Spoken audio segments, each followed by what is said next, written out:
on the continuing rise of violent crime across the country.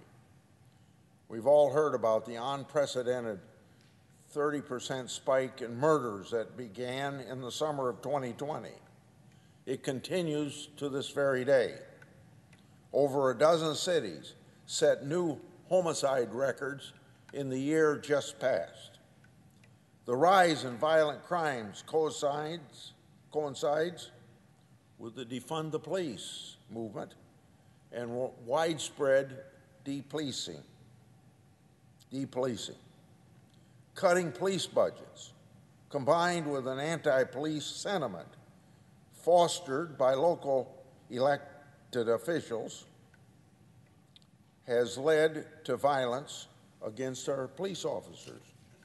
So we've seen a dramatic increase in on-duty deaths in the last year. So I want to quote the Fraternal Order of Police.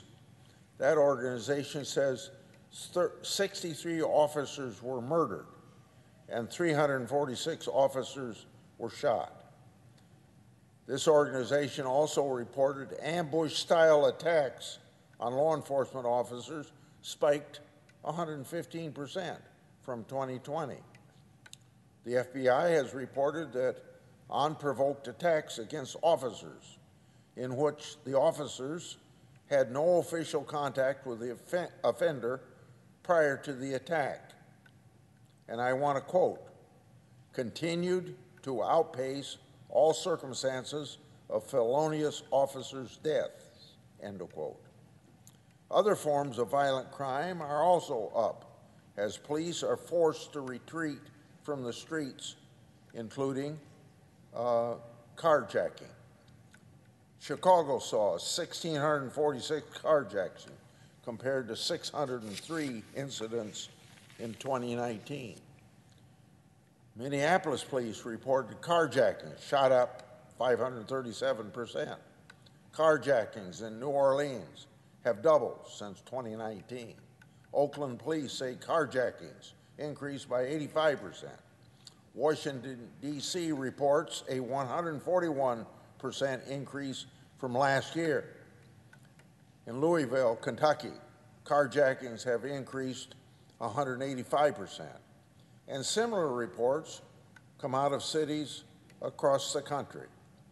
So, you see, criminals are emboldened by what's going on in our country, either through not showing respect for law enforcement or from efforts to cut the budgets of police departments.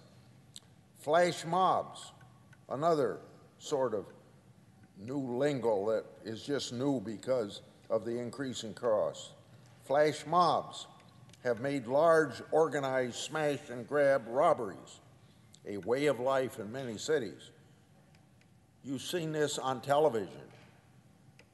Break down the doors, go in with the hammers, steal everything you can, do it within 2 or 3 minutes and get out of there.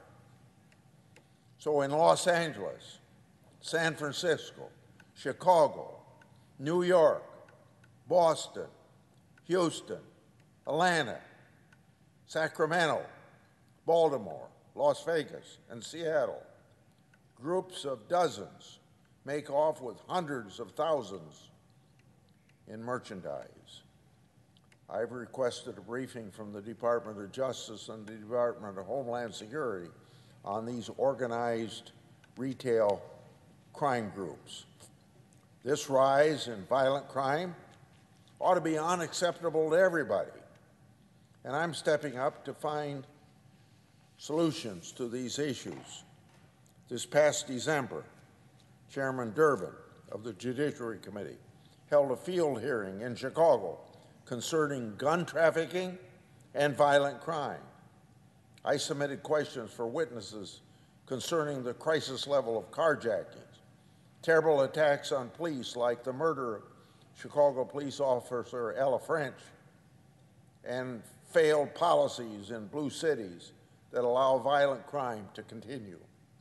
I hope the Judiciary Committee will hold a full committee hearing here in Washington on the spike in violence and the challenges that law enforcement is facing, including ineffective bail policies, cumbersome restraint on police officers, and the impact of the progressive prosecutor movement.